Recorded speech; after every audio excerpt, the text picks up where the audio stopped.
Hello and welcome back. तो आज के इस लेक्चर की शुरुआत करते हैं फिर एक सकारात्मक विचार से, क्योंकि जब जीवन का लक्ष्य ही बना दिया है कि हमने सकारात्मकता के साथ आगे बढ़ना है, तो क्यों ना हर लेक्चर की शुरुआत एक सकारात्मक विचार से की जाए। आज के विचार में हम अपने आप को बेहतर बनाने के लिए अपने आप में ही ज़्यादा से ज़्यादा समय व्यतीत करें, चाहे हम लोग इसमें फिर स्टडी के क्षेत्र में हो, चाहे अपना कार्य क्षेत्र है, जो भी हम काम करें, अपने आप को हम लोग ज़्यादा बेहतर बनाने में ज़्यादा समय लगाएँ। तो आज हिस्ट्री सेक्शन में मेरा ये पहला लेक्चर है। इससे पहले मैंने एक ब्रीफिंग दी थी कि हम क्या डिस्कस करेंगे। हिस्ट्री सेक्शन स्पेक्ट्रम से जो इम्पोर्टेंट पॉइंट्स हैं, उन्हीं पॉइंट्स को मैं डिस्कस करूँगा। तो सबसे पहले शुरुआत करते हैं sources of history, modern history के जो स्रोत है, इसके बारे में आज डिस्कस करेंगे। साथ ही साथ यूरोपीय आगमन भारत में और कौन-कौन से युद्ध लड़े गए, इसके बारे में एक हल्की सी ब्रीफिंग दूँगा। ये जो लेक्चर रहेंगे हिंदी इंग्लिश बाइलिंगुअल। यहाँ मैंने हिस्ट्री सेक्शन के नोट्स हिंदी मीडियम में बनाए हैं और मैं इलैबोरेट करूँगा हिंदी इंग्लिश दोनों में, क्योंकि इससे हमें अंडरस्टैंडिंग में भी ईज़ी रहता है। सो विदाउट वेस्टिंग टाइम, पहले जब हम हिस्ट्री के सोर्सेज़ के बारे में बात करेंगे, तो सोर्सेज़ में इम्पोर्टेंट है हमारा राजकीय अभिलेख, यात्रा वृत्तांत। यात्रा वृत्तांत में जॉर्ज फॉस्टर की अगर बात की जाए, जॉर्ज फॉस्टर 1783 ईस्वी में इन्होंने बंगाल, लखनऊ और श्रीनगर की यात्रा की थी। इसके अलावा 1831 में जेम्स बर्न, इन्होंने visit to the court of Sindh. और इसके बाद विलियम मोरक्राफ्ट, मोरक्राफ्ट जो हिमाचल की यात्रा में भी आए थे। तो ये कुछ इम्पोर्टेंट है। यहाँ पर हम लोग डिस्कस वही करेंगे जो एग्जामिनेशन पॉइंट ऑफ व्यू से इम्पोर्टेंट है। तो ये जो 2-3 अभी मैंने नाम बताए, ये इम्पोर्टेंट है। इसके बाद इम्पोर्टेंट रोल रहता है समाचार पत्र और पत्रिकाओं का। अगर बात की जाए भारतवर्ष में जो मॉडर्न इंडियन हिस्ट्री को जानने के जो सोर्सेज़ हैं, ये लगभग जो समाचार पत्र और पत्रिकाएँ 1780 के दशक में शुरू हुई। Most important in 1780 James Augustus Hickey. James Augustus Hickey ने 1780 में सबसे पहले बंगाल गज़ट न्यूज़पेपर समाचार पत्र छापा और इसे ही कलकत्ता एडवर्टाइज़र भी कहा जाता है। इसके बाद सबसे पहले 1780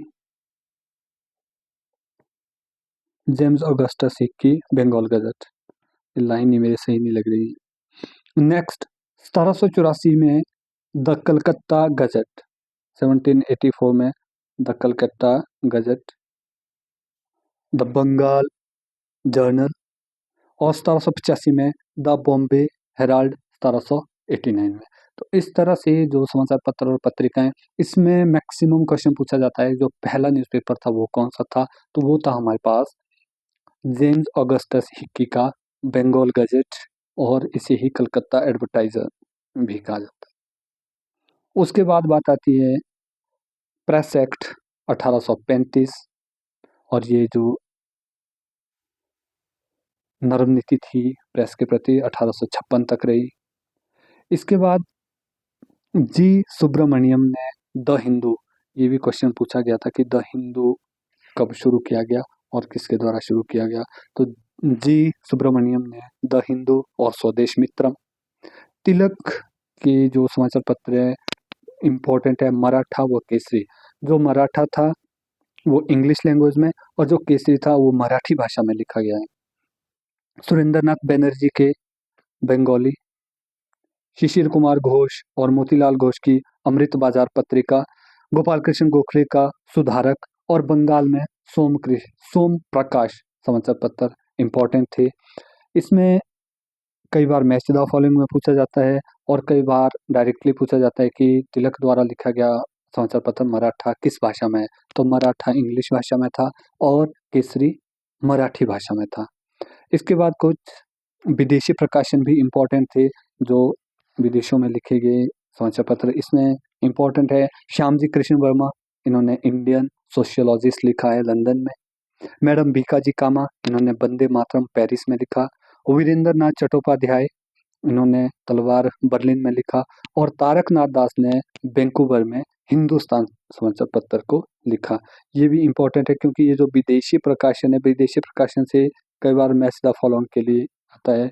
ये भारतवर्ष का जो आधुनिक भारत के इतिहास को जानने के लिए काफी इम्पोर्टेंट रिसोर्सेज के रूप में अपनी भूमिका अदा करते हैं।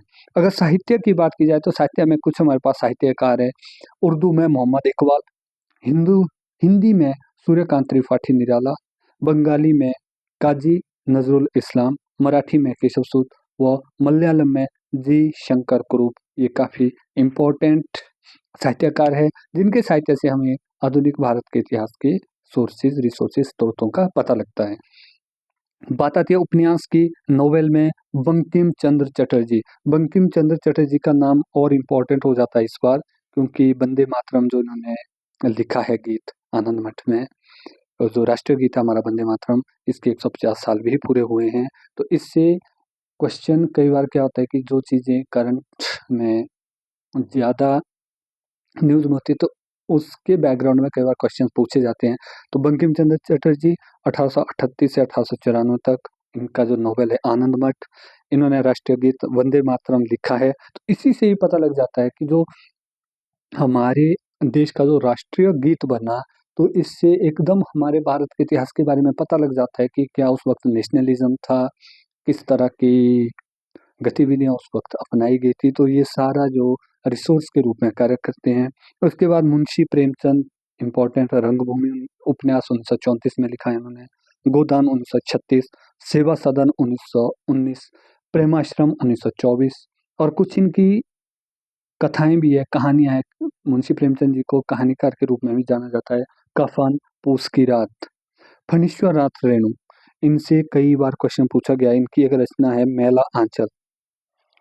मेला आंचल कई बार पूछा जाता है कि मेला आंचल किसकी रचना है, तो ये फणीश्वर नाथ रेणु की है। मराठी में भालचंद्र नेमाड़े ने कोसाला। भालचंद्र नेमाड़े को प्राइज भी मिला था, मुझे अभी रिमाइंड नहीं हो रहा है। जैसे ही अगर मुझे रिमाइंड होता तो मैं उसके बारे में डिस्कस करूंगा कि भालचंद्र नेमाड़े भी न्यूज में थे क्योंकि इन्हें प्राइज मिला है अपने कृति के लिए। आर के नारायण, स्वामी एंड फ्रेंड्स। आर के नारायण की एक सबसे इम्पोर्टेंट बात ये है कि इनके जो वर्क्स लिखे गए हैं, जितने भी नॉवल लिखे हैं, इन्होंने दिया है एक जो इनका प्लेस है मालगुडी डेज, मैं अभी बोल रहा हूँ प्रॉपरली कि चलो जैसे ही याद आएगा मैं इसमें प्रॉपरली अलग से डिस्कस करूंगा भालचंद्र नेवाड़े और आर के नारायण जी के बारे में। आर के Narayan history of English literature में भी इनका बहुत ही बहुमूल्य योगदान है। इन्होंने स्पेशल कैरेक्टराइजेशन की है एक प्लेस की, उसके बारे में मैं डिस्कस करूंगा। देन रविंद्रनाथ टैगोर ने पोस्ट मास्टर 1891 और काबुली वाला 1892 लिखी है। और Rabindranath Tagore ji again one of the important figure in history of English literature also, and also he has won Nobel Prize for Literature in 1913 and become first Asian to win Nobel Prize। Rabindranath Tagore ji ने 1913 में Nobel prize साहित्य के लिए जीता था और पहले Asia के नोबेलिस्ट बने थे। उसके बाद है चित्रकला। चित्रकला में पेंटिंग्स की बात की जाए तो पेंसिल, ड्राइंग, पोस्टर, कार्टून, इसके बारे में वर्णन मिलता है कि जो कार्टून्स बने, खासकर जो जब 1857 के विद्रोह हुआ, इसकी जो तस्वीरें चित्रित की गई, इसके बारे में ज्यादातर वर्णन मिलता है और जिससे हमें आधुनिक भारतीय इतिहास के बारे में जानकारी मिलती है। नेक्स्ट बात आती है कंपनी चित्रकला। कंपनी चित्रकला की अगर बात की जाए तो जो भारतवर्ष में चित्रकला थी उसमें थोड़े से अपारदर्शी गहरे रंगों का प्रयोग किया जाता था, लेकिन जब कंपनी चित्रकला बनी तो यहाँ पर गहरे भारतीय अपारदर्शी रंगों की जगह पानी के हल्के रंगों का प्रयोग किया गया। ये लिखा जो है यहाँ पे मैंने नेक्स्ट लाइन में कि गहरे भारतीय अपारदर्शी रंगों की जगह पानी वाले हल्के रंगों का प्रयोग हुआ। चमकीले रंगों की जगह हल्के नीले, हरे और भूरे रंगों का प्रयोग किया गया। वेरी वेरी इंपॉर्टेंट है। उसके बाद कालीघाट चित्रकला, कलकत्ता चित्रकला को ही कालीघाट चित्रकला के नाम से जाना जाता है। और ये दैनंदिन जीवन की जो स्थिति है उसके बारे में जो चित्रकला में दर्शाया गया है। ऑयल रंगों को कैनवास पर वाटर कलर का प्रयोग करके। नंदलाल बोस व राजा रवि वर्मा इम्पोर्टेंट है। फिर से इनके बारे में कई बार मैच द फॉलोइंग में पूछा गया है कि कौन से भारतीय चित्रकार कंपनी चित्रकला के समय में प्रसिद्ध थे। और अवनिंदर नाथ टैगोर ने बंगाल स्कूल ऑफ पेंटिंग्स की नींव रखी थी। इतिहास लेखन के बारे में थोड़ा सा बस 2-3 लाइनें हैं ये। इतिहास लेखन की अगर बात की जाए तो जो आधुनिक भारतीय इतिहास को जानने के लिए हमारे पास विभिन्न स्रोतों को तो हमने बता दिया कि ये हमारे पास स्रोत थे। लेकिन इसमें इतिहास जब लिखा गया तो किस तरह से लिखा गया? तो इसमें 3-4 किस्म के अलग-अलग स्कूल हैं। पहला है इतिहास लेखन का औपनिवेशिक स्कूल।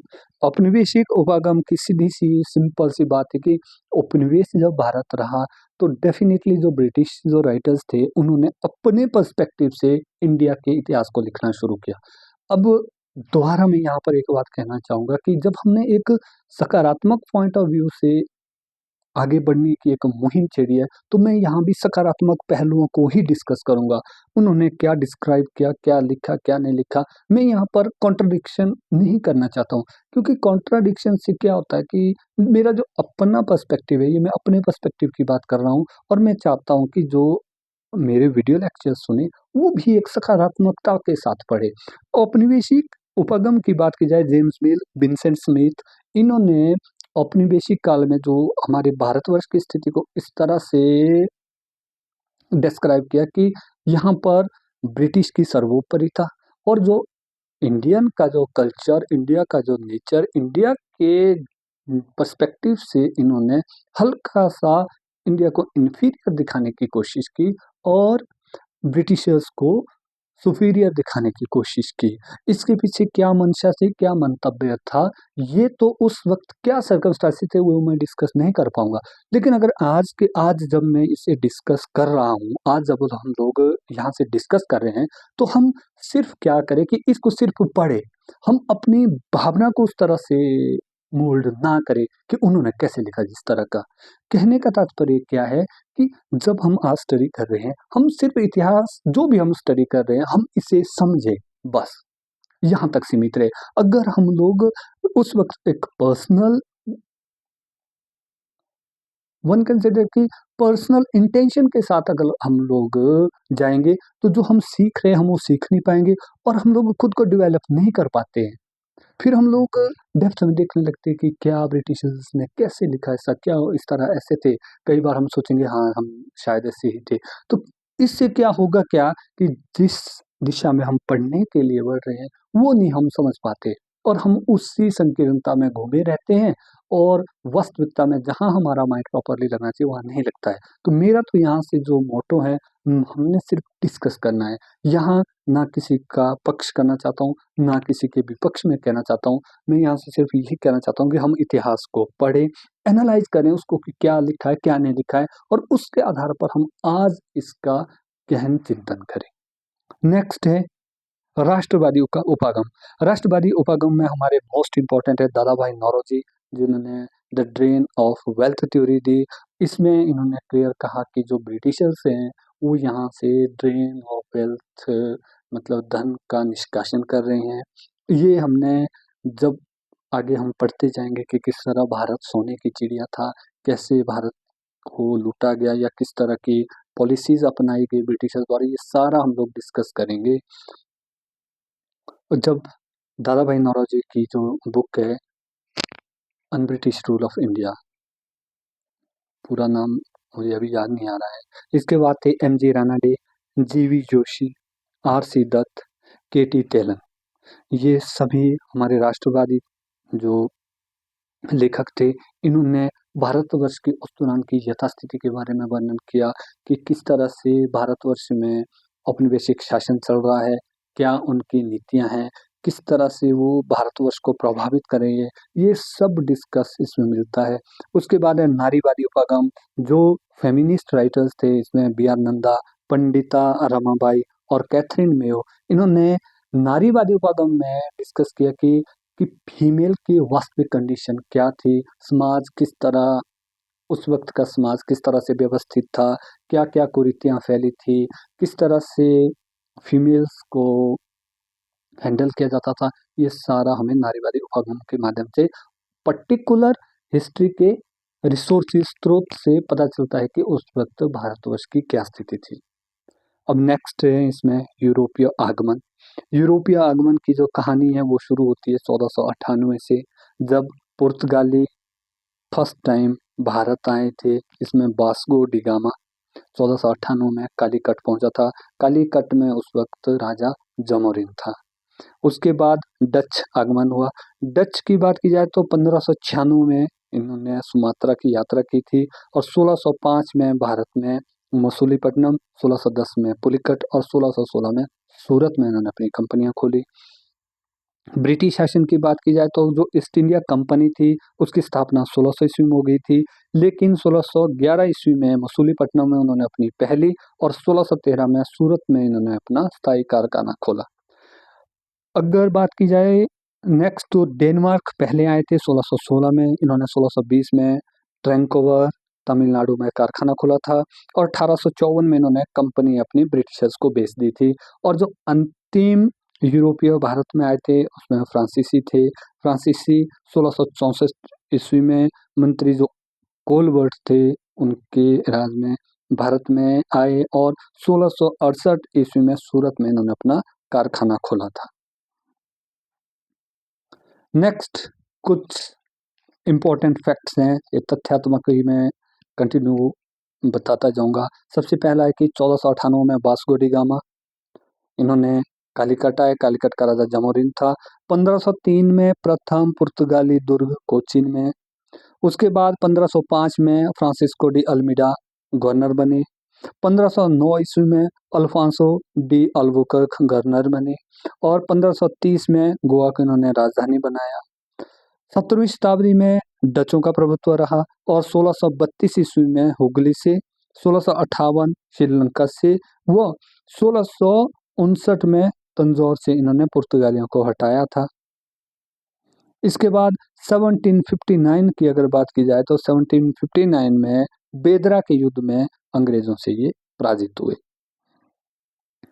ये बेदरा का युद्ध कई बार पूछा गया है मैच द फॉलोइंग में कि बेदरा का युद्ध कब हुआ, वन दिवस का कब हुआ, ये सारे इन युद्धों के बारे में कई बार मैच द फॉलोइंग में पूछा जाता है। तो बेदरा का युद्ध हुआ था 1759 में, जिसमें डचों को ब्रिटिशर्स ने हरा दिया था। अगर ब्रिटिशर्स की बात की जाए तो सबसे पहले अंग्रेज मिल्टन हॉल भारत आया। उसके बाद कैप्टन विलियम हॉकिंस मुगल दरबार में आया था 1609 में। कारखाना खोलने की अनुमति लेने में ये असफल रहा, ये कारखाना खोलने के लिए अनुमति नहीं ले पाया। लेकिन सर थॉमस रो 1615 में फिर ब्रिटिश द्वारा मुगल दरबार में भेजा गया और सर थॉमस रो ही मुगलों से फैक्ट्री खोलने की अनुमति लेने में कामयाब हुआ। इसके बाद 1661 में ब्रिटेन के जो सम्राट हैं इनका पुर्तगाल की राजधानी से विवाह हुआ और इन्हें दहेज में मुंबई टापू मिला। 1680 में मुगल सम्राट ने कंपनी पर जजिया कर लगा दिया। वेरी इंपॉर्टेंट औरंगजेब था। औरंगजेब 1680 जो 1707 तक औरंगजेब का शासनकाल था, औरंगजेब ने ईस्ट इंडिया कंपनी पर जजिया कर लगा दिया था। उसके बाद 1717 में सर जॉन सरमैन की अध्यक्षता में अंग्रेजी शिष्टमंडल मुगल सम्राट फर्रुखसियर से फरमान पाने में सफल रहा था और उन्होंने जो है फर्रुखसियर ने ब्रिटिशर्स को मुक्त व्यापार का एक फरमान जारी कर दिया था और 1795 ईस्वी में अंग्रेजों ने डचों को बाहर निकाल दिया, भारतवर्ष से बाहर निकाल दिया था। इसके बाद जो दो तीन यहाँ पर इम्पोर्टेंट वॉर हैं इसका मैं डिस्कस करूँगा और इसके साथ ही हमारा ये पहला लेक्चर क्लोज होता है। अगर बात की जाए 3 एंग्लो कर्नाटिक वॉर हुए जो अंग्रेज और फ्रांस के बीच हुए। पहला हुआ 1740 से 1748 तक। इसमें जो एक्सला-शैपल की जो संधि हुई, इसके साथ ये खत्म हुआ। दूसरा हुआ 1751 से 55 तक, यह पौंडीचेरी की संधि से समाप्त हुआ। और तीसरा हुआ 1758 से 63 तक, ये पेरिस की संधि से समाप्त हुआ। इसी में ही जो 1760 में वोंडीबॉश का युद्ध है, जिसमें फ्रांस की हार हुई, ये बहुत इंपॉर्टेंट है। वेदरा का युद्ध 1759 डचों के साथ और वोंडीबॉश का युद्ध 1760, ये कई बार मैच द फॉलोइंग में पूछा जाता है। 1760 में वोंडीबॉश युद्ध फ्रांस के बीच, जिसमें फ्रांस और अंग्रेजों के बीच, जिसमें फ्रांस की हार हुई थी। तो ये था आज कुछ इम्पोर्टेंट पॉइंट हिस्ट्री में, जो रिसोर्सेज के बारे में पढ़े हमने कि सोर्स क्या है, स्रोत क्या है, और इतिहास लेखन कैसे कैसे इतिहास लिखा गया, यूरोपीय आगमन, और इसमें थोड़ा जो कर्नाटक और जो 3 कर्नाटिक वॉर हुए अंग्रेजों और फ्रांस के बीच, इसके बारे में मैंने आज डिस्कस किया। आई होप आपको वीडियो पसंद आएगी। अगर आपको वीडियो पसंद आती है तो आप इसे शेयर करें, चैनल को लाइक करें और सब्सक्राइब करें। Thank you, thanks for listening carefully.